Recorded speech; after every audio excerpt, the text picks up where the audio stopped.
جو شوہر کو دیکھتے ہی پھول کی طرح کھل اٹھے،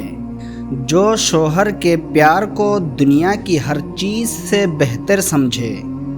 جو اپنے شوہر کے غصہ کا جواب پیار سے دے، جو اپنے شوہر کے دکھ سکھ میں برابر شریک رہے، جو بیٹی کی طرح خدمت کرے، جو دوست کی طرح جان قربان کرنے والی ہو، جو ایک عاشق کی طرح شوہر کو چاہنے والی ہو،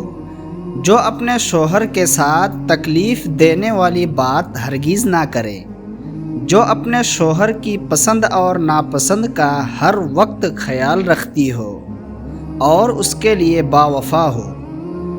جو اپنے شوہر کے اشارے کو بھی خوب اچھی طرح سے سمجھتی ہو اور اس کی فرما بردار ہو، جو ماں کی طرح ہر ایک سے اپنے شوہر کو ممتاز رکھنے والی ہو۔ اگر ویڈیو اچھی لگی تو ہمارے چینل کو سبسکرائب کرنا نہ بھولیں تاکہ اس طرح کی ویڈیوز سے آپ ہمیشہ استفادہ کرتے رہیں۔